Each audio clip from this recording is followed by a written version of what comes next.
You may know them from that knock at your door, or these sprawling iconic temples, or maybe their nostalgic TV commercials. Even the Broadway parody, The Book of Mormon, was a runaway hit. With almost 17 million members worldwide and 200,000 in Canada, the Mormon Church isn't the world's biggest religion, but it is one of the wealthiest. The Mormon Church will have you to believe that it's a religion that dabbles in business. They are a business dabbling in religion. People want to bang on the church and say, well, you've got all that money in reserve. Yeah, and it's a good idea for other people to follow that example. Why does God, a God of miracles, require all this money? But has the church built its wealth on the backs of taxpayers in Canada and around the world? There's live questions about whether the church has engaged in wide-scale tax avoidance or illegal wide-scale tax evasion. We have been mischaracterized since 1830. That's always been the case. I don't think it will ever go away. Do you think that this is a case of fraud? Of course I do. Absolutely, it's fraud. I'm Mark Kelly in Salt Lake City, Utah, home of the Church of Jesus Christ of Latter-day Saints, a church shrouded in secrecy and mired in controversy, involving complaints about homophobia and how the church is managing its vast fortune with connections to Canada. This is a story about whistleblowers from Alberta to Australia and stunning financial revelations as we investigate the Mormons' books. This is the Fifth Estate. These are members of the Mormon Church lining up in Salt Lake City, not to worship, but to quit. An angry illustration of a church in crisis, a crisis that reaches into Canada and into the pockets of Canadian taxpayers. Southwest Alberta, marked by rolling ranches and fertile farmland. And towering over it all, this temple in the town of Cardston. Settled in 1887, Cardston was the first outpost in Canada of what was then a new religion, the Mormon Church. What is the significance of this temple? Well, this was the first temple that was built and dedicated outside of the States. So it's a big part of certainly the church's Canadian history then. Absolutely, yeah. Like this goes back more than 100 years. As a child, Nigel Kennett visited this temple every year with his family, devout Mormons. He was married here 14 years ago. His faith is solid as these granite walls. So this is the closest thing we have to Salt Lake City North. Yeah, exactly. But then Nigel learned something about the finances of the church he felt he had to share. That had been weighing on my mind for years. Sometimes I was like, one of these days I'm just going to write a letter. I'm going to send it to a news outlet just to clear my own conscience so that I can say I did everything that I could. Nigel cleared his conscience with an email to the Fifth Estate. My desire to present this story is not driven by malice, but by the belief that by making the issue known may drive some change. So we met with Nigel, speaking out for the first time. Little did we know where this story would take us. Do you feel that the church is being honest with you? I don't, but I've heard it said that lying isn't necessarily the words that you're saying, but it's the intent to deceive people. And I think that the church has built an empire by deceiving people. Hey! I got you away! How many times do I have to tell you not to slam the door? Remember these TV ads? They help build the Mormon brand, faith, family, and honesty. When you ignore accomplishments, you rob your children and yourself of some very satisfying moments. Hey! I got you away! Great! Come on up, let's take a look at it.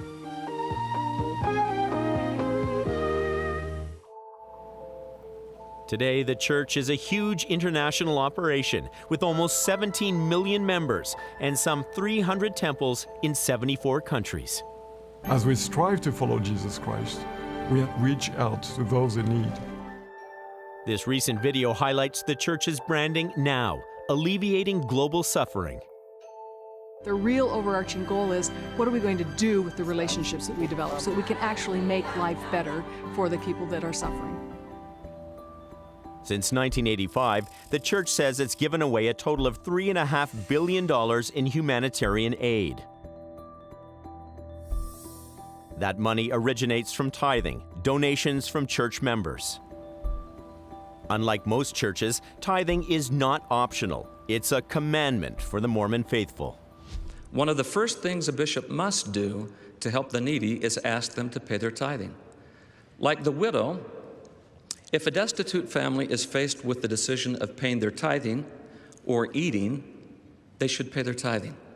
The bishop can help them with their food. Since he was baptized at the age of 8, Nigel has been faithfully giving tithing money to his church. And I was broke. I took out student loans. I was working a couple jobs. I was working a night job and then another retail job. And then for me to be considered worthy to go to the temple, I had to be contributing 10% of my income. What was your understanding as you were paying tithing, where that money was going? I always was taught that there was a strong emphasis on humanitarian aid with tithing, is that like you pay tithing and that it furthers the Lord's work, but that it's also to go towards people who need help. Nigel's an accountant. He was working on the books of a church of a different faith when he saw how much their members gave to charity. So he looked into the Mormons' books and was stunned by where their donations were going. As you identified, I'm an accountant. And so in Canada, there's a charities directorate, and then was able to see the full financial information. And I was floored. I was like, holy cow, why don't I see qualified donees for like the Red Cross or the food bank? And I was like, what the heck? $100 million to BYU? BYU is Brigham Young University. Opened in 1875, it's a private university in Provo, Utah, owned and operated by the Mormon Church. 98% of the students enrolled here are Mormons. So how much Canadian money has been flowing to BYU? We obtained Canadian charity records and found something unusual. Starting in 2007, the Mormon Church in Canada began moving mass amounts of money to BYU. The biggest year on record was 2016, when almost $110 million was gifted to the university. That was nearly 70% of all the tithing money collected that year by the Canadian Church.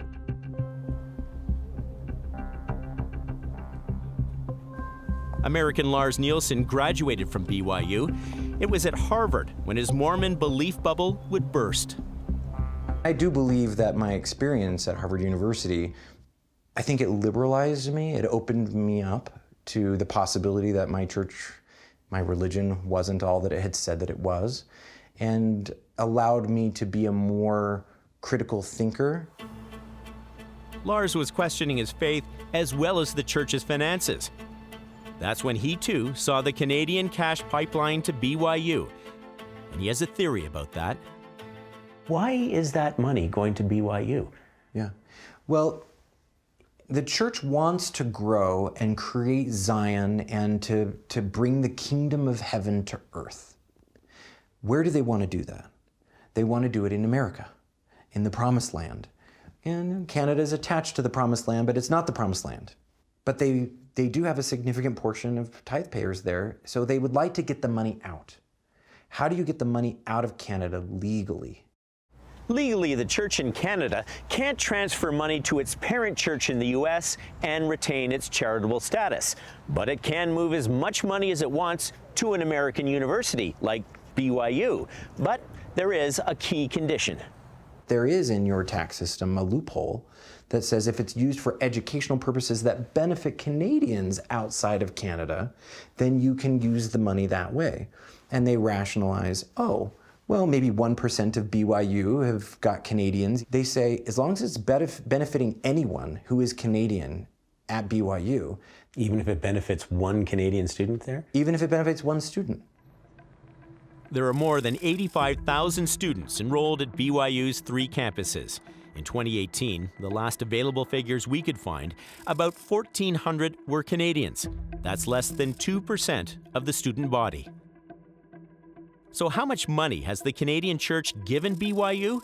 Well, more than $1 billion, donated by Mormons, all eligible for tax deductions for those donations.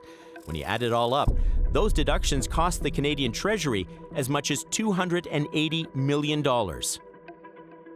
In an emailed statement to the Fifth Estate, the church said it is using a legitimate and well-known tax provision to transfer money to BYU, and points out more donations were retained and used in Canada than the U.S. We crunched the numbers. Since 2007, 46% of Canadian tithing money left the country. Which raises the question, what exactly are Canadian taxpayers supporting? When we come back, we go to BYU. What's it like to be bisexual at BYU? Oh gosh, it's absolutely awful. Because anyone can report you to the honor code office. But the thing is, that's the reality for queer students everywhere, you know, and we all live with that fear. Brigham Young University represents everything the Mormon Church stands for. Moral, pure, and squeaky clean. I believe you to be the very best, and I'm counting on you to be consumed with conviction. The staples of typical college life are forbidden here. No booze, no drugs, no smoking, even coffee is a no-go. Cherish the gospel of Jesus Christ and live it. The world needs you. Dubbed the Lord's University, our investigation has revealed that since 2007, the Mormon Church in Canada has donated more than $1 billion to BYU. Tax-deductible charitable donations underwritten by Canadian taxpayers. We followed the Canadian money to the campus of Brigham Young University just south of Salt Lake City. Here we're told students can get a world-class educational experience, unless they happen to be gay. Brigham Young. This is the place, this is the spot. I mean, after everything you've been through, what does it mean here in front of Brigham Young? I mean, it's difficult because I really wanted BYU to be the place, and then to come somewhere so central to your religion and be told this is the place, but not for you. That's tough. Yeah. Their Mormon faith led Jeannie Williams and Canadian Jacqueline Foster to BYU. But once they got here, that faith was severely tested after they both came out on campus. I'm bisexual, okay? I'm not straight. I don't struggle with same-sex attraction. I struggle with people who struggle with my same-sex attraction. Back in 2020, protests erupted over BYU's honor code, which forbids homosexual behavior. Homosexual behavior includes not only sexual relations between members of the same sex, but all forms of physical intimacy that give expression to homosexual feelings. That includes hugging, dating, even holding hands on campus. Nearly 50 students and allies made their way up Y Mountain in Provo, their mission to send a beacon of hope. The famous Y on the mountain overlooking the BYU campus was lit up with rainbow colors. Faced with mounting pressure, the school lifted the ban. And everyone starts taking these pictures of themselves kissing their same-sex partners out right in front of the statue of Brigham Young, right in front of the administration building. And I started crying because it was so, you know, what we'd been hoping for this whole time. But the victory lasted only weeks. The church intervened, saying same-sex relationships are not compatible with their faith.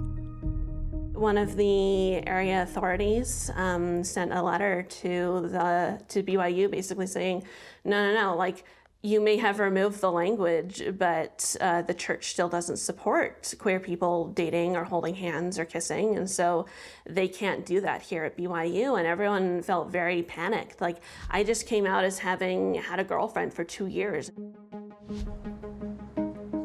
It was around then Jeannie got a call from the manager of her student residence. And he's like, your sexuality is making your roommates uncomfortable. And I'm like, what do you mean? And he's like, they've come in, they don't feel safe around you, that kind of thing. And then before I know it, I have to leave. Jeannie, Canadian Mormons, through their tithing, are contributing hundreds of millions of dollars to BYU. Tell them, what's it like to be bisexual at BYU? Oh my goodness, you're so scared because they allow this atmosphere of homophobia to permeate. I have a best friend from back home. Sometimes I kiss her on the cheek. People stare and you're like, oh, what if they take that wrong? Because anyone can report you to the Arnicode office. All they need is your name and go, you did this. I guess my last question for you is why are you still here? I'm still here because despite everything that's happened, I believe in BYU. I know that God loves me, and I know that the church at its best would love me. Jacqueline has graduated BYU and wonders why, with all the need in Canada, the Mormons keep bankrolling BYU. It does raise the question for me, why is it easier for the church to move Canadian religious donations out by moving it to a private American school?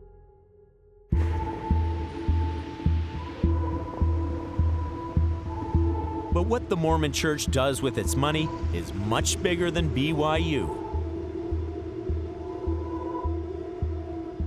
Cracks started showing in the church's wall of secrecy, and it all started here in Las Vegas, Sin City no less, and the church would soon realize what happens in Vegas doesn't always stay in Vegas. Here on the outskirts of Las Vegas, Ryan McKnight walks in the desert of his decisions. Once a faithful Mormon, he quit the church, accusing it of decades of racism and homophobia. I've dedicated a lot of my professional career to ensuring that truth and appropriate transparency exist, out there. As a government regulator, I worked for many years as a government regulator. He started his own website, Mormon Leaks, to expose secrets, including what the church does with its tithing money. Breaking news into the live desk right now. New documents have just been released by Mormon Leaks. Take a look here. We broke a story about the church owning $32 billion in U.S. stock holdings through these 13 random LLCs that they had tried to hide. The funds control about $31.9 billion in investments. The LDS Church declined to comment for this story. The reason why they have tried for so long to keep these portfolios under wraps is because they are concerned that it would lower people's willingness to pay tithing. What does that say to you about the church? Yeah, I personally would find that problematic, because that's a dishonesty. Which led him to start digging into the church's private land holdings in the U.S., his most ambitious investigation into the church to date. Do you see the Mormon Church as a business? The Mormon Church will have you to believe that it's a religion that dabbles in business, but the evidence clearly shows that they are a business dabbling in religion, 100%. Ryan was about to get some unexpected help from the other side of the continent. Josh Bigley is now an ex-Mormon living in PEI. He feels the church has lost its way in its pursuit of wealth. It's been a long time since I've had to quote that scripture, but the idea is if you bring your tithing to God, that He will open the windows of heaven and you will have everything that you need. That prosperity gospel is false. Jesus never taught that. It's not the way that the scriptures should be interpreted, but it's the way that Mormon culture interprets it. Like Ryan in Las Vegas, Josh wanted to know where the church was spending all its money, so he scoured financial records. Were you surprised at what you found? Stunned. Absolutely stunned. I couldn't believe how many corporate entities in the US there were. I actually didn't know. I wasn't sure where to go next. And that's when I realized the best thing for me to do was to reach out to Mormon Leaks. So Ryan and Josh teamed up to add up what the church quietly owned.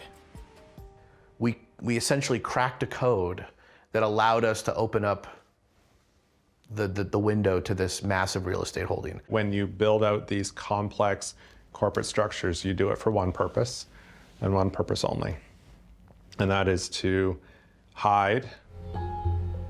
They built a massive database listing thousands of properties owned by the church, information most people didn't know. The Church of Jesus Christ of Latter-day Saints owns over 1.7 million acres. The portfolio is estimated to be worth $15.8 billion. This past spring, they released the results of their investigation. What we uncovered is that in terms of dollar value, even if you go on the conservative end of it, they are clearly, without a doubt, the wealthiest single landowner in the United States. There's no question about it. Nobody comes even close. Huge amounts of money in both the US and in Canada, and maybe abroad, who knows? Why? What's the reason for it? Is it a rainy day fund? And if so, what does that rainy day look like?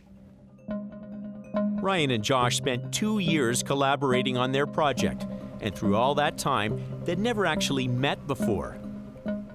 Until now. I gotta give you a hug, man. How are you doing? It's good to meet you. Good to meet you too. Oh my goodness. When you uncovered what you did uncover, what in the end did it tell you about truth and transparency? That it's hard, that people are highly motivated by money. I think that's the one thing for me that I observed was when there's money, the accumulation of wealth involved, truth and transparency often take a back seat. Anytime an organization's operational budget is primarily made up of tax-free donations, from my perspective, they have an ethical obligation to be transparent about their finances.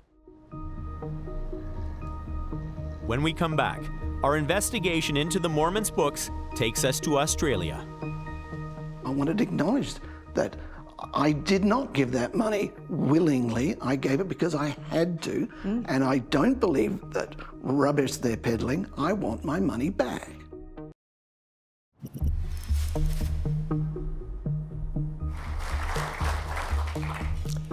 Thank you. I am honored beyond description to be here with all of you today. As questions around the Mormons' finances grew louder each day, in a rare move, the church faced the press. The last time a senior leader of our church spoke at the press club was in 2000, President Gordon B. Hinckley. It's good to be back. Here in D.C., the Mormons came out swinging. The LDS Church has more capability than any other church in the country to help eliminate poverty. What more could the church do in terms of humanitarian efforts here? People want to bang on the church and say, well, you've got all that money in reserve. Yeah, and it's a good idea for other people to follow that example. The church said it was saving and spending, releasing a report which said in 2021 alone, it provided $900 million in aid to those in need around the world. Generous donations from our church members, as well as friends of the faith, allow us to support the initiatives I just described and many, many others.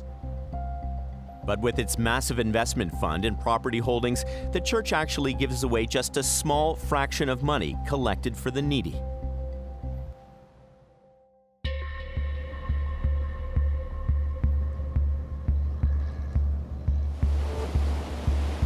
Here in Australia, it's a completely different story. According to government tax filings, the Mormon Church in Australia donates a staggering 70% of its tithing income to charity, making it one of the biggest charities in the country. So, is this a case of unbridled generosity, or is it something else?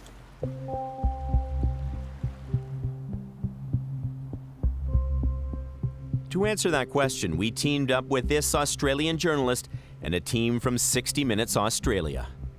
So the idea then that in Australia, it was disproportionately charitable, that 70 cents in the dollar was going out as charity, just made no sense. Even less sense when you see how the giving has increased dramatically while the number of Mormons in Australia has declined. As recently as 2014, the amount of donations that went through it was $200,000. But we see within 5 years, that's gone from that figure to $73 million a year. We can see that figure there. So we're seeing an escalation in donations, which is 2,000-fold over time. It's an incredible amount of extra money. From $200,000 to $73 million in charitable donations. But why? That led us to a Mormon insider with a story of his own to tell. Do you consider yourself ex-Mormon or post-Mormon? Gee, I haven't really thought about the distinction. I never even use those terms to describe myself. I don't know how I describe myself, just I think I've become a free thinker. A free thinker, a barrister, and a law professor who held senior roles with the Mormon Church.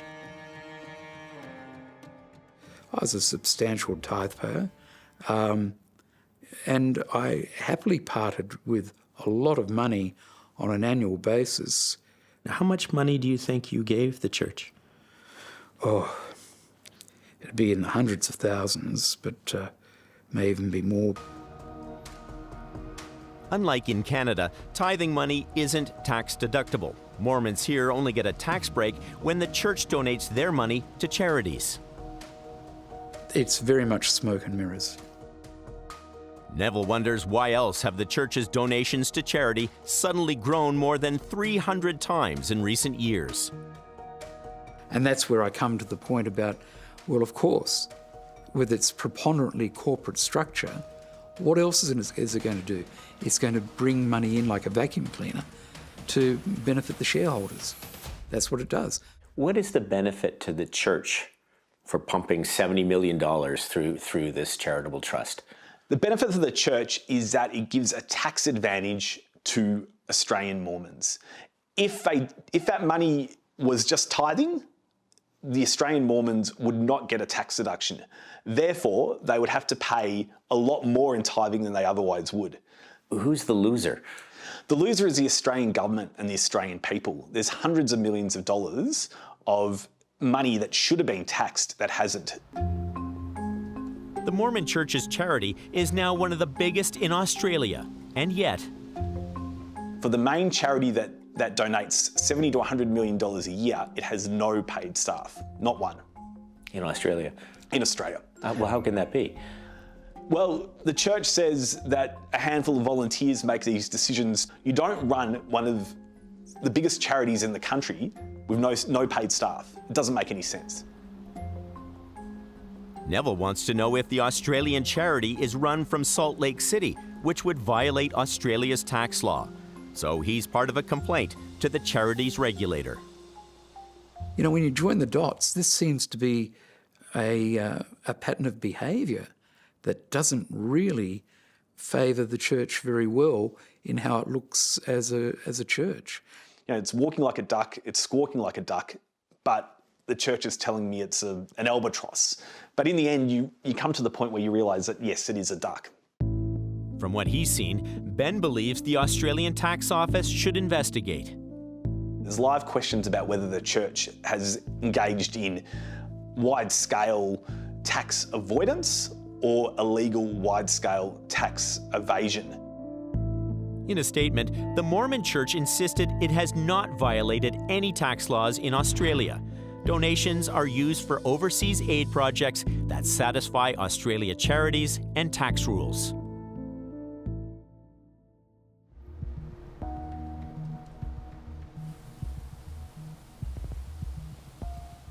I mean, I'll be just very straightforward. I want my tithing money back.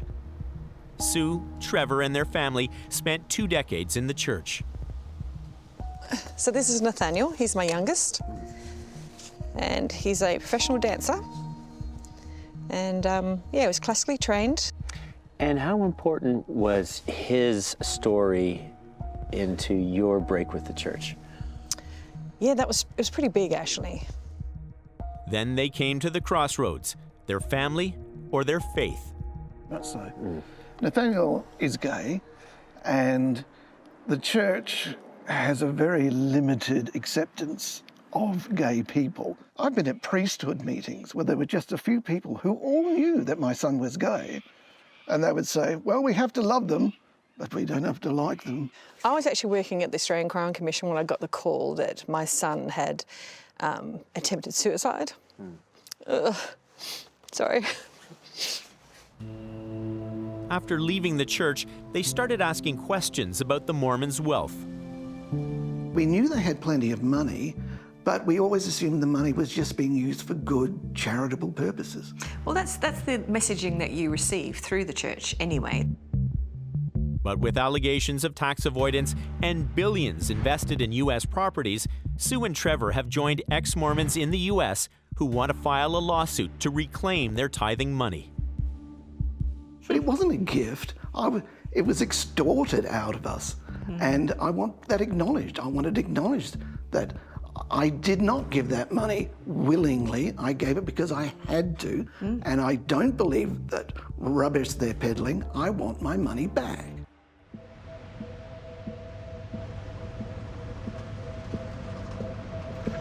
Here in the Australian capital, the political opposition demanded an immediate investigation by the country's tax office into the Mormons' finances. Well, there's a new government in place here now, and the man who demanded that immediate investigation is now the country's minister in charge of charities. His name is Andrew Lee. Mr. Minister, Mark Kelly from Canadian Broadcasting. Lovely to see you, Mark. Cheers. Have a seat. Thank you. Thank you very much. We asked him about the calls by Neville and others for an investigation by the country's tax office. While in opposition, you demanded for an immediate investigation by the tax office. You're now in power, but is that investigation currently underway? Well, those investigations take place at arm's length from government, as it should be. Lee says he can't confirm if there is an investigation, but he did say this.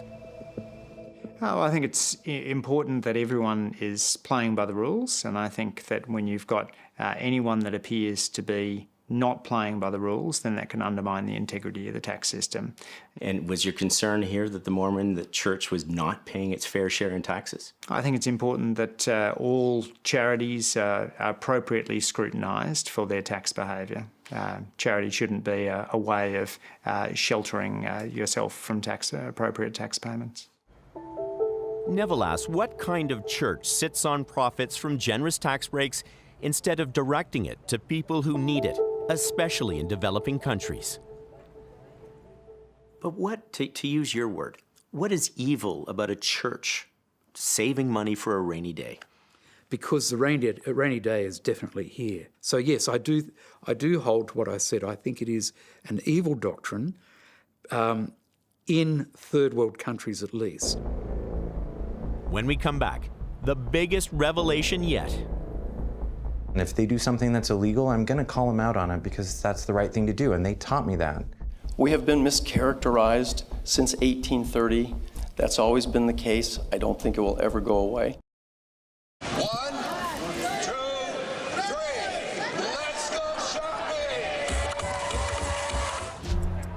In 2012, the president of the Mormon Church cut the ribbon on this luxury shopping mall in downtown Salt Lake City. It's built right across the street from the Mormons' majestic temple. It's a symbol of their prosperity, it's a symbol of their prominence. It means that something is working. But Lars Nielsen, a sixth-generation Mormon, says this mall is more than a symbol of Mormon prosperity. It's also a symbol of deceit. Lars Nielsen went public after his brother, a former investment manager for the LDS Church, filed a whistleblower complaint to the IRS. Lars is now at the center of one of the most explosive revelations to rock the Mormon faith in decades. So in some ways I could say that it's the Mormon Church's fault that I am an IRS whistleblower because I'm just evangelizing the truth as I see it. He's one of two brothers who revealed a tightly held secret within the church, an investment fund worth $100 billion, built from tithing money. If you instead take those monies, allow the tax deduction, and then you never perform any of those types of services, you're in essence just stealing a little bit of money from everybody. I mean, you have billions of dollars in Apple and in, fossil fuel burning companies, energy companies. All of these vehicles you wouldn't think are what churches would invest in. And so that rattled people. And then the lack of activity in doing something that that money is designed to be used for. Nothing religious, educational, or charitable. This is Lars' first feature-length TV interview after going public in 2019. Why do you believe the church was hiding this truth from its members? If people knew that the church had $100 billion and they weren't putting it to any use, they would be less inclined to continue donating to the church. A lot of members of the Mormon Church have been clamoring to get their tithing back. People are upset about this. They know that the ethics are not Christ's ethics. The complaint to the IRS was filed by Lars' brother David, a senior manager who oversaw the fund and its ties to that shopping mall. And then he started to hear that the leaders of the Mormon Church were saying things like, not one penny of tithing money was being used to build the City Creek Mall. And that blatantly wasn't true. He had seen the journal ledgers. He had been in on these conversations. He knew that $1.4 billion had been spent to shore up the City Creek Mall. The complaint alleges the Mormon Investment Fund should lose tax-exempt status because it's spending money on commercial investments. If they do something that's illegal, I'm going to call them out on it because that's the right thing to do, and they taught me that. In a statement to the Fifth Estate, the church said it did use money from the investment fund for the mall, but specified it was earnings of invested reserve funds. So profits from the tithing, not the tithing itself. Lars says more than anything, the IRS needs to investigate. Do you think that this is a case of fraud? Of course I do. Absolutely, it's fraud. When contacted, the IRS wouldn't discuss the status of the complaint with us. Back in Canada, we learned the secret fund was used to invest in corporations like Shopify, banks, and energy companies.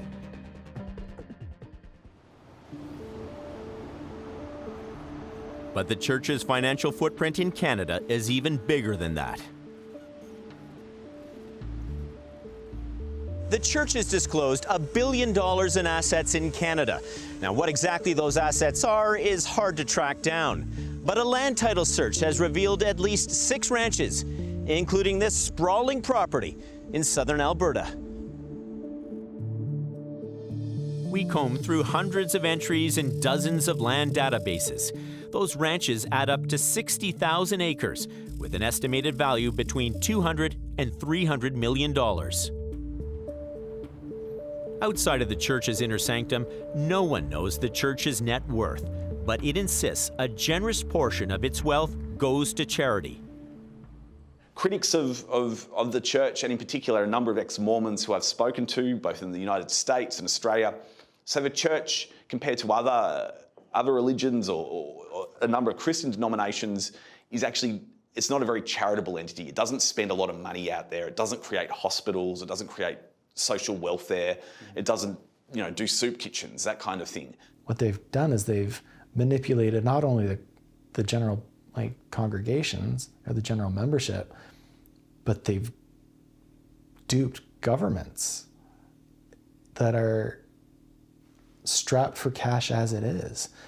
The church is taking away government's ability to fund healthcare, the ability to fund education, the ability to provide other essential services. They've done it at the expense of taxpayer dollars. We'd been requesting our own interview with the media-shy Mormons for months, even knocking on their door at the Salt Lake City headquarters. Well, the communications person we've been trying to reach now for weeks to get an interview with somebody from the church, we're told is now out of town and unavailable, and there's no one else we can speak to, and they will not accept walk-in interviews with any official from the church. So the kind lady at reception said, "You're out of luck."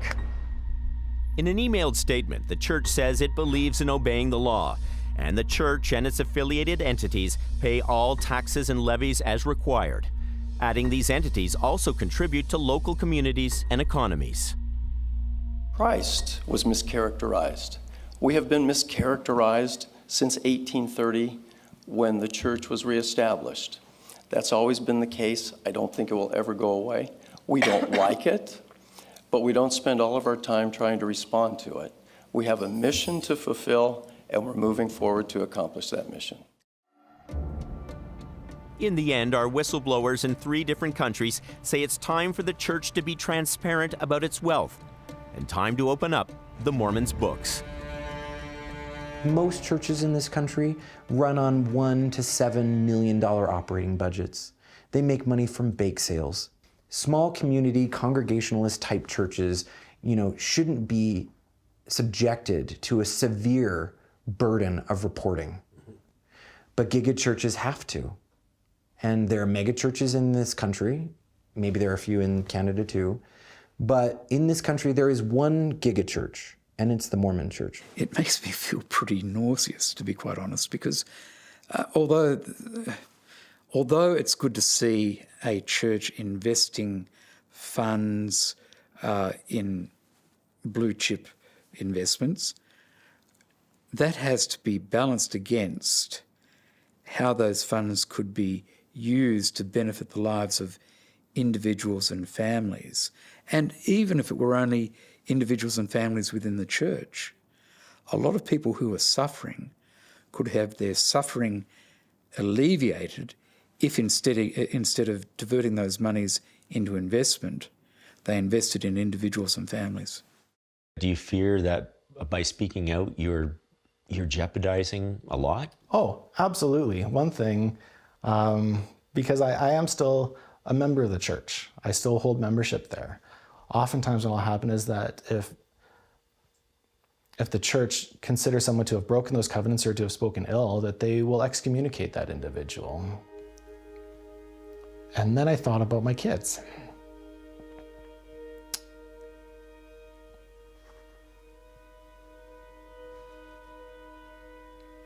I thought about my kids and how I wanted them to know that they can make changes. And then I decided, you know what? I'm not ashamed of what I did. I am not afraid of anything that has come out of this. And I want my kids to know that I wanted to be an example for them, to show them that they can be comfortable with who they are, whatever they are, and to never turn their back on themselves. There's definitely been a change in perspective. The church teaches that the temple should always be that focal point in your life. The temple has become that physical reminder of greed for me.